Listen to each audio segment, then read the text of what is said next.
Legal dictation number 153. Be ready. Start.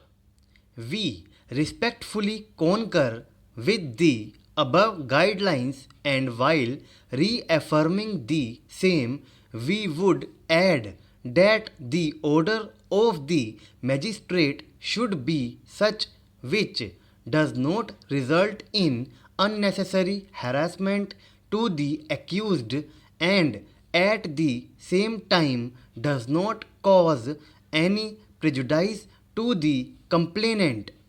In light of the afore extracted legal principles, the impugned order is clearly erroneous in as much as the discretion of the magistrate under section 205 of the code cannot be circumscribed by laying down any general directions in that behalf.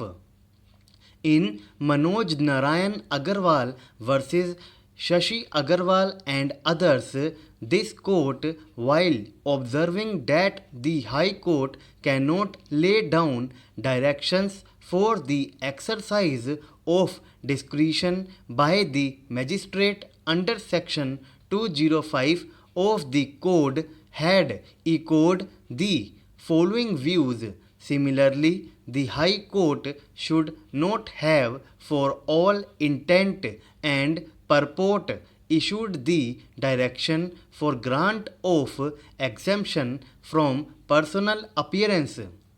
Such a matter undoubtedly shall be left for the consideration before the learned magistrate. We are sure that the magistrate would exercise his jurisdiction in a fair and judicious manner.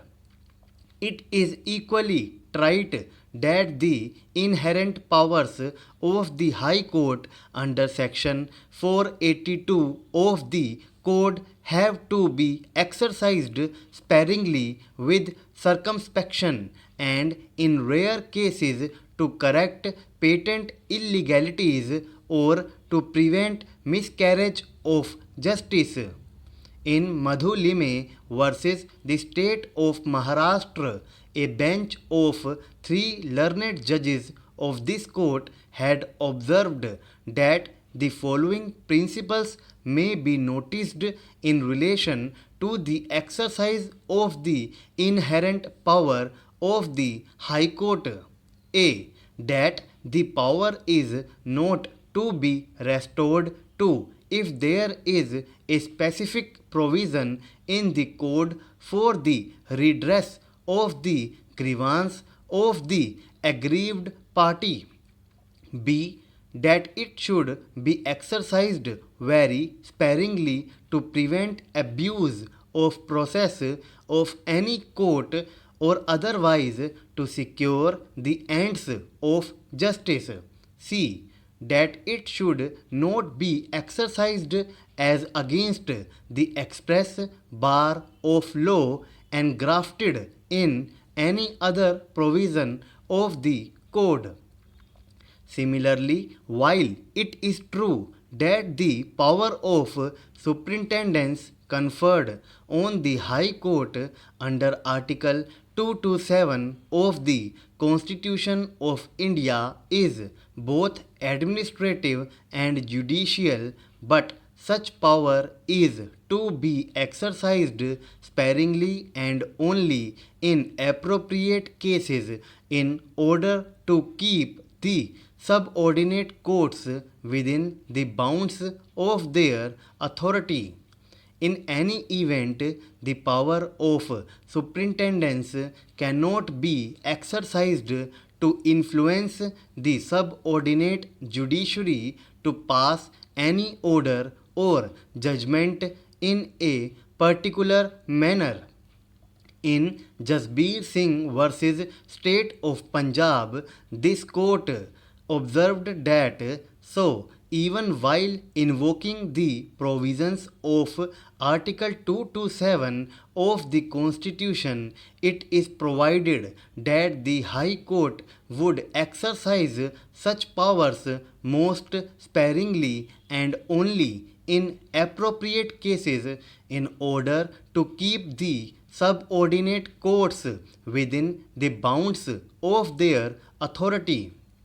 The power of superintendence exercised over the subordinate courts and tribunals does not imply that the High Court can intervene in the judicial functions of the lower judiciary. The independence of the subordinate courts in the discharge of their judicial functions is of paramount importance, just as the independence of the superior courts in the discharge of their judicial functions. The principle of justice, therefore, should be observed by all courts. The Bangalore Development Authority on 3/1/1977 issued a preliminary notification in terms of the Bangalore Development Authority Act 1976 BDA Act for acquisition of certain lands, of which the land in question, 2 acres located in survey number 19/20, was a part. The final notification and was issued on 2/8/1978. However, non-finalization of the acquisition proceedings led to filing of a writ petition before the High Court. The authority, by resolution number 1084 dated 28/6/1988, denotified 1 acre and 2 guntas of the land in question. The writ petition was withdrawn. The appellant purchased the said land. Subsequently, by a letter dated 30th August 2001, the appellant was informed that the denotification resolution number 1084 had been withdrawn by resolution number 325/97 dated 31/12/1997. The appellant filed a writ petition before the High Court seeking to quash the preliminary and the final notifications dated 3/1/1977 and 2/8/1978 respectively. It was contended that the provisions of Section 11A of the Land Acquisition Act 1894 were applicable to the BDA Act, and the award having been made after a period of more than 2 years from the date of declaration of the Act, the acquisition proceedings had lapsed.